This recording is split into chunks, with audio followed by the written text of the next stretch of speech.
Banyak sahabat menanyakan apa komentar saya tentang pernyataan pejabat keuangan bahwa hutang Indonesia masih dalam ambang batas aman. Nah, gimana ini jawabannya? Sontoloyo ini bisa apa menjawab pertanyaan tentang hutang? Pastinya saya tidak ingin berargumen dengan Menteri Keuangan terbaik di dunia. Siapa saya juga sih? Kemudian setelah saya pikir-pikir mungkin ada baiknya bukan argumen tetapi menyampaikan dengan keilmuan yang lain. Dengan demikian diskusi menjadi netral. Karena bisa saja salah keilmuannya. Bisa juga salah ambil sampel sehingga salah kesimpulan, dan dengan demikian kita nggak kena pasang ledek, lah salah ilmu gitu kan. Nah, ada sih ketakutan atau ketidakenakan kita bagaimana kalau keilmuan kita yang benar di kemudian hari. Kan jadi kayak pemerintah sekarang melakukan false information, itu yang kita nggak mau. Jadi harus berdasarkan keilmuan baru kita bertutur. Bagaimana kalau mulai dari sana? Bener deh, kalau ternyata kita benar gak enak banget jadinya. Begini melihat dari kacamata lain, dari ilmu lain. Ngapunten loh ya Bu, jangan diambil hati. Ini untuk semua anak bangsa, boleh beda keilmuan kan? Pertanyaan pertama, refleksi ke tahun 1998. Apakah Indonesia krisis karena pemerintah gagal bayar hutang atau karena rasio hutang pemerintah saat itu lebih tinggi dari pemerintah sekarang? Dalam bahasa lain, rasio hutang seperti dikatakan Ibu Menteri, rasio hutang kita aman masih 29%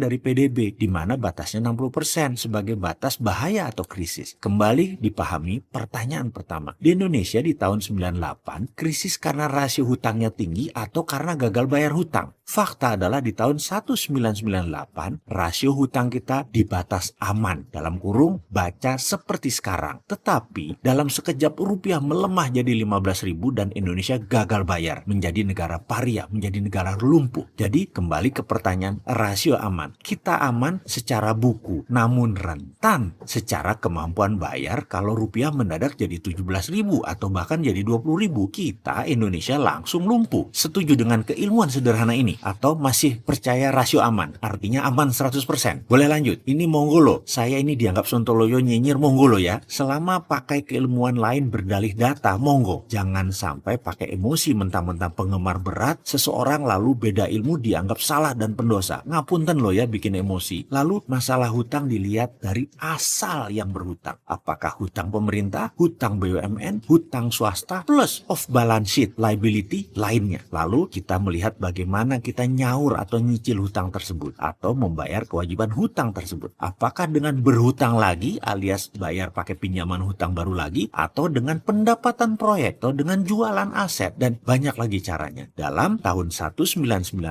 masalahnya hutang negara, hutang swasta, hutang BUMN menumpuk di satu tempat, tapi semua hutang mata uang asing alias hutang dari pinjaman luar negeri. Jadi rentan dengan naik turunnya kurs. Di tahun 2019 ini hutang negara, hutang BUMN mendominasi. Swastanya sedikit. Lalu dikatakan bahwa Jepang, Amerika adalah negara penghutang terbesar. Nah ini menarik. Benar, setuju. Hutang diambang rasio atas alias sudah di atas 55% dari negara Amerika dan Jepang. Namun di sekolah saya diajari juga cara melihat data dengan cara lain. Maaf ya, mungkin karena kampus pinggiran beda dengan kampus Bonafit. Jadi ilmunya masih ecek-ecek saya ini. Begini kami diajarkan. Hutang Amerika menggunakan mata uang negaranya sendiri, alias hutang pakai mata uang dolar juga. Jadi tidak ada potensi rugi kurs, dan juga pembeli surat hutangnya ya warga Amerika sendiri, pengusaha Amerika sendiri, perusahaan Amerika sendiri, atau pinjamannya jadi pinjaman dalam negeri yang banyak. Demikian juga Jepang, dana pensiun Jepang duitnya banyak dan dipakai beli surat hutang negara sendiri, yen ketemu yen. Sekarang hutang Indonesia 100% hutangnya foreign direct investment, hutangnya pakai currency asing, masuk ke proyek BUMN dan proyek negara. Jadi kok saya nggak enak untuk mempertanyakan hutang kita aman, yang bener aman tuh yang mana? Yang aman di rasio buku, di fakta lapangan beda. Ngapunten loh ya, ilmu saya kampungan. Maaf kalau saya salah ilmunya, saya mohon diajari lagi. Pengen banget berguru dengan yang terbaik, saya fans berat beliau loh. Dan untuk sahabat, ilmu ini jangan dipercaya penuh loh. Ilmuwan saya ini ceper banget dan masih diragukan. Tapi saya yakin common sense manusia tidak memerlukan sekolah tinggi. Bener nggak gitu? Sudah dulu, semoga menjawab pertanyaan sahabat.